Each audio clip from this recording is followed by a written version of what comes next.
ஆண்டவரின் இரட்சகருமாகிய இயேசு கிறிஸ்துவின் இணையற்ற நாமத்தில் அன்பின் வாழ்த்துதலை தெரிவித்துக் கொள்கிறேன். கர்த்தருக்குள் பிரியமானவர்களே, இந்த காலை வேளையிலும் கூட மார்க் எழுதின சுவிசேஷம் 4ஆம் அதிகாரம் 35 இருந்த ஒரு சில வசனங்களை வாசித்து தியானிக்கப் போகிறோம். அன்று சாயங்காலத்தில் அவர் அவர்களை நோக்கி, அக்கறைக்கு போவோம் வாருங்கள் என்றார். அவர்கள் ஜனங்களை அனுப்பிவிட்டு அவர் படவில் இருந்தபடியே அவரை கொண்டு போனார்கள். அப்பொழுது பலத்த சுழல் காற்று உண்டாகி படவு நிரம்பத்தக்கதாக அலைகள் அதன் மேல் மோதிற்று.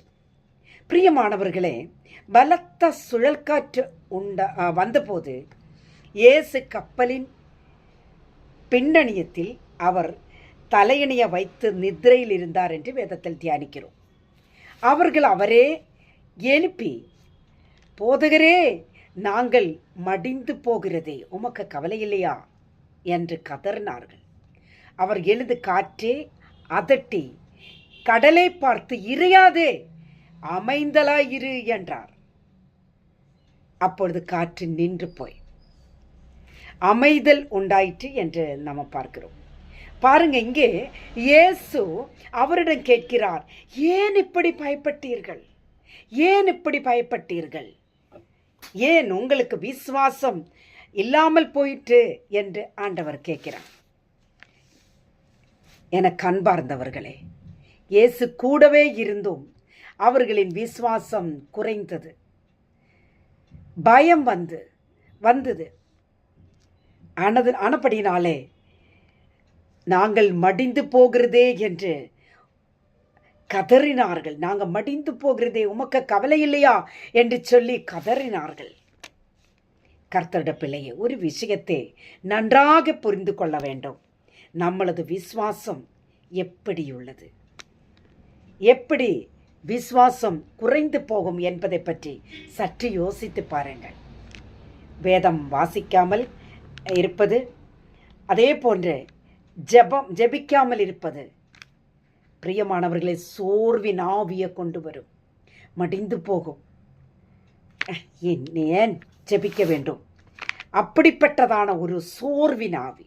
என்னால் ஜெபிக்க முடியாது, என்னால் முடியாது, நான் ஆராதனைக்கு போக மாட்டேன், நான் சாட்சியத்தை சொல்ல மாட்டேன், நான் ஜெபிக்க மாட்டேன், இப்படிப்பட்டதான சோர்வின் ஆவி வந்துவிடும். பிரியமானவர்களை, கப்பலின் பின்னணியத்தில் தலையணைய வைத்து நல்லா தூங்குகிறார் இயேசு. எனக்கு அன்பார்ந்தவர்களே, நம்மளது விசுவாச வாழ்வில் ஆண்டவர் தூங்கவே கூடாதுங்க. நம்மளுக்குள் சோர்வின் ஆவி வரும்பொழுது விசுவாசம் குறைவாக காணப்படும். ஆனபடினாலே விசுவாசத்தை வர்த்திக்க செய்யும்படியாக இந்நாட்களாக ஜெபத்தில் முன்னேறுங்க. ஹல்லேலூயா. பிரியமானவர்களே, ஆவிக்குரிய வாழ்க்கையில் நாம் தினந்தோறும் முன்னேற வேண்டும். கர்த்தருடைய சமூகத்தில் ஜெபிக்க வேண்டும். ஹல்லேலூயா. விசுவாசத்தை வர்த்திக்க செய்யுங்க. எந்த நேரத்திலும் எந்த வேளையிலும் ஜெபம் பண்ணுங்க, வேதத்தை தியானியுங்க, வாசியுங்க. கர்த்தர் நம்மோடு கூட இருப்பார், நம்மோடு கூட பேசுவார். நம்மளோட விசுவாசத்தை கர்த்தர் வர்த்திக்க செய்வார். ஹல்லேலூயா. கர்த்தருடைய பிள்ளையே, அவருடைய முகத்தை தேடுவோமா? அவருடைய சமூகத்தில் அர்ப்பணிப்போமா? கர்த்தர் இந்த வசனத்தின் மூலமாக அனைவரையும் ஆசீர்வதிப்பாராக. ஆமென், ஆமென்.